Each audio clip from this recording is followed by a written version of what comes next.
Assalamu alaikum. It's been a while. So some of you may know that I've been reading this book. If you listen to Mind Heist, I've spoken about it a bit on Mind Heist, and it is Ibn Fadlan and the Land of Darkness, Arab Travellers in the Far North. So essentially, it talks about how Arab travellers and Muslim travellers in the past had gone to discover Viking territories, that part of the world, right? What's really interesting is that there's a lot in this book about Yajuj and Majuj, Magog and Magog, and how there is so much detail in regards to what people of that time thought, what Muslims of that time thought about Yajuj and Majuj, how real it was to them. And that's compared to the modern day where a lot of people put that kind of thing to the side. They don't think about it too much. Some Muslims also fall into disbelief of it, despite the fact that it's in the Quran, right? And if you're familiar with the story of Yajuj and Majuj and the story of Dhul Qarnain, by extension, that is in Surah Al-Kahf of the Quran. So it's really interesting to see historical accounts of that story and encounters with that phenomenon. The small chapter that I really want to read to you is something I just read now and I had to make a video about it, is of a Muslim Arab traveller who was sent to actually see the wall for himself. And you may think, subhanAllah, well, this could just be made up and maybe they've never seen it. But the amount of detail that he goes into is astonishing, and that's what I want to read to you today. So this is from, I'm going to struggle pronouncing this name, Ibn Khuraddadbih. It's really difficult. If it was in Arabic, I might be able to pronounce it better. Ibn Khuraddadbih on Salam, the interpreter, and Alexander's Wall, 844. So that's a year we're talking about. This is in 844. Ibn Khuraddadbih, who was born in 820 and died in 911, served for many years as director of the Barid, the Abbasid Postal and Intelligence Service. He was a friend of the Caliph Mu'tamid, who reigned from 870 to 892. And he wrote on musical theory, literature and geography. His Kitab al-Masalik wal-Mamalik, Book of Roads and Kingdoms, is the earliest serving work of descriptive geography in Arabic. Later geographers, including Istakhri, Ibn Hawqal, and Muqaddasi, augmented and perfected this form by incorporating their own observations and those of knowledgeable travellers. We know from citations by later authors that we possess only an abridgment of his great work. So this shows you that this is only even a little bit of this person's particular excerpt, an anecdote. So here we go, this is it starting. This is what Salam the interpreter told me. The Caliph Wathiq, having seen in a dream that the barrier raised by Dhul Qarnain, in this context, they believe that Dhul Qarnain was Alexander the Great. And there are similarities with that, with the stories of Alexander the Great and the Great Wall, but scholars differ. The Caliph Wathiq, having seen in a dream that the barrier raised by Dhul Qarnain, Alexander the Great, between our lands and those of Gog and Magog, had been breached, sought for a person capable of going to that place and discovering what state it was in. Ashnas said to him, no one is suitable for the task as Salam, the interpreter who speaks 30 languages. Wathiq summoned me and said, I want you to go to the barrier and examine it and tell me what you find. So this is essentially a caliph telling somebody who works for him, I need you to go to this barrier, to the wall, and to check if it's been breached, essentially. He gave me an escort of 50 strong young men, 5,000 dinars and 10,000 dirhams as the price of my blood. Each man received a personal allowance of 1,000 dirhams and a year's provisions. On the orders of the Caliph, felt jackets covered with leather were prepared for us, fur-lined boots and wooden stirrups. 200 mules carried the provisions and water necessary for the journey. We set out from Samarra, bearing a letter from Wathiq addressed to Ishaq ibn Ismail, the governor of Armenia, residing in Tiflis, asking him to help us on our journey. Ishaq gave us a letter for the master of the throne. The master of the throne, I think they're referring to, is a king of Dagestan at the time. The latter wrote concerning us to the king of the Alans, and this king wrote to the Filan Shah, and he, in turn, to Tarkhan, king of the Khazars. Having reached the Tarkhan, we stopped for a day and a night, and then we set out again, accompanied by 5 guides who this king gave us. After having travelled for 26 days, our company entered a land where the earth was black and gave off a rank smell. So straight away, look at the detail that this person is describing his journey in. Luckily, we had taken the precaution of providing ourselves with vinegar to combat the bad air. After 10 days' march across this country, we spent another 20 days passing through ruined towns.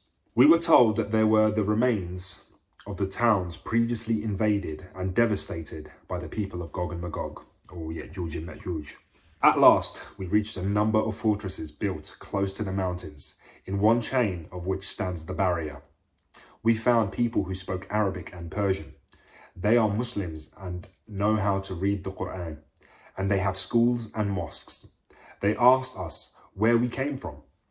On learning that we were the envoys of the commander of the faithful, they exclaimed in surprise, "The commander of the faithful?" "Yes," we replied. "Is he old or is he young?" "He is young." Their amazement increased and they added, "Where does he live?" "In Iraq, in a city named Samarra." "We have never heard of it," they answered. "The distance between these fortresses varies from 1 to 2 farsakhs. I can't remember how big a farsakh is, but maybe I'll add it in the description or someone can comment. Next, we reached a city named Hikmah, which is 10 farsakhs in circumference and has gates of iron which are closed by lowering them. Within the confines of this city, there are fields and windmills. It is in this city that Dhul Qarnain camped with his army. It is 3 days' march from there to the barrier. Passing fortresses and small towns, on the 3rd day one reaches the barrier. The chain of mountains forms a circle. It is said that Gog and Magog are enclosed within. The people of Gog are taller than those of Magog. Their heights vary between a cubit and a cubit and a half. Then we reached a high mountain surrounded by fortifications. This is the barrier of Gog and Magog. There is a ravine, 150 cubits wide, through which these people used to sally forth to infest the earth, until it was sealed by Dhul Qarnain. The barrier was built in the following manner. First, the earth was excavated to the depth of 30 cubits, and foundations were laid, built of brass and iron, up to the level of the ground. Then 2 enormous piers were raised, 25 cubits wide and 50 cubits high. At the base, a projection jutted out 10 cubits beyond the gate, one on each slope of the mountain, to the right and the left of the ravine. The whole construction is made of iron bricks sheathed in brass, each of which is 1.5 cubits long and 4 fingers thick. An iron lintel, 120 cubits long and 5 wide, rests on the 2 great piers, and its ends extend 10 cubits beyond them. This lintel supports masonry built of iron bricks sheathed in brass that rises out of sight to the summit of the mountain. I estimate the height to be roughly 60 cubits. It is crowned with 37 iron crenellations, each armed with 2 horns that curve inward towards each other. Each crenel is 5 cubits long and 5 wide. The portal itself has double doors of iron, 50 cubits wide and 50 high and 5 thick. The uprights of the doors swivel on an axis that is in proportion to the lintel. The whole structure is so solid that not a breath of wind is felt, either through the door or from the mountainside, as if it had been made in one single piece. On the portal, 25 cubits from the ground, there is a bolt 7 cubits long and a fathom round, and 5 cubits above the bolt there is a keyhole, even longer than the bolt itself, and the 2 wards are each 2 cubits long. Above the lock hangs a key, 1.5 cubits long and 4 spans in circumference, with 12 iron teeth, each the thickness of a pestle. The chain holding it is 8 cubits long and 4 spans round, and the ring by which it is attached to the door is like the rings on a piece of siege machinery. The threshold of the door is 10 cubits wide and 100 cubits long, not including the part that runs under the pillars. The part that juts out is 5 cubits wide. All these measurements are given in the cubits known as black cubits. So the amount of detail so far that he's going into just about the measurements of what he's seeing in front of him is absolutely phenomenal. Near the gate, there are 2 forts, 200 cubits square. To the right and the left of their gates, 2 trees have been planted and a stream of fresh water runs between the 2 forts. The instruments that were used in the building of the wall are preserved in one of the forts. Enormous iron cauldrons, like those used for making soap, iron ladles and tripods, each of which can support 4 of these cauldrons. There are also the iron bricks left over from the construction of the wall, fused together by rust. Look at the detail. He's talking about iron blocks that are fused together by rust. The responsibility for guarding this gate is hereditary, like the caliphate, and runs in the family of the commander of these fortresses. He rides out every Monday and Thursday in the early morning, followed by 3 men, each equipped with a hammer. One of them climbs a ladder which is leaning against the door, and when he reaches the top step, he strikes the bolt with his hammer. Then, if one applies one's ear to the door, one hears a muted sound like a nest of wasps. Then everything falls silent again. Towards midday, a second blow is given, and the same sound is heard, but a little louder. In the afternoon, they strike the bolt again, with the same result. The commander only retires at sunset. The point of these blows is to tell those on the other side of the door that the guards are at their posts, and to let them know that Gog and Magog have made no attempt against this door. Near this place there is a large fortified area, 10 farsakhs wide and deep. In other words, an area measuring 100 farsakhs square. Salam said, having accompanied the commander on one of these sorties, I asked whether the gate had suffered any kind of damage. I was told that there was only one small crack, no bigger than a thread. Have you no fears concerning the door? None, they said. It is 5 Alexandrian cubits thick, each of which is 1.5 black cubits. I took a knife from my boots and I began to scratch the crack, from which I obtained half a dram of dust, which I tied in a handkerchief to show Wathiq. So he actually, as evidence, he actually took dust from this wall to show that he wasn't lying. On one of the panels of the doors, there is an inscription in letters of iron, which gives the following words in the original language. When the promise of my Lord comes, he will make it powder, and the promise of my Lord is true. And this is exactly the ayah in the Quran. The general appearance of the building is strange, because the yellow layers of brass alternate with the black layers of iron, so that for the most part, it is striped horizontally.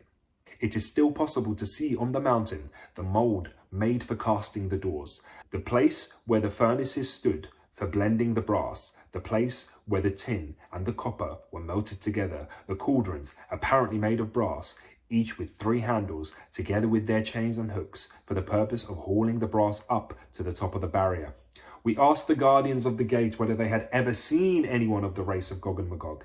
They told us that one day they had seen several of them on top of the mountain, but a violent wind had thrown them back to their side. Seen at a distance, their height did not appear to be more than a span and a half. Seen from the outside, the mountain has no plateau or downward slope. It has absolutely no vegetation. There are no trees or plants to be seen. It stretches into the far distance, steep, smooth, and white in colour.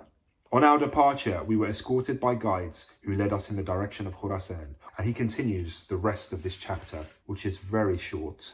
He continues with the rest of his travels and speaking about the amount of people that died during the journey and what they did with their bodies. Some of them they left in particular towns, some of them they buried on the spot. So it just goes to show, subhanAllah, that this was a very real reality for the Muslims of the past. This was such a reality that the leaders of the time may have a dream about it, and they would send somebody miles and miles and miles to these locations where they believed the wall was to check if it had been breached.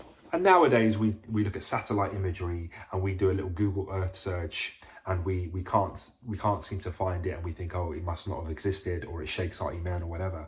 But the amount of detail that this individual goes into describing it, and the detail he goes into other people's accounts, such as those who claim they've seen Yajuj and Majuj, and those that have claimed to be guarding it and knocking on the barrier itself, is absolutely incredible.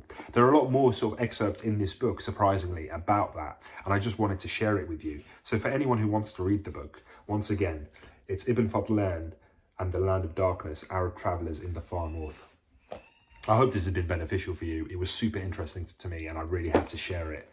Assalamu alaikum wa rahmatullahi wa barakatuh.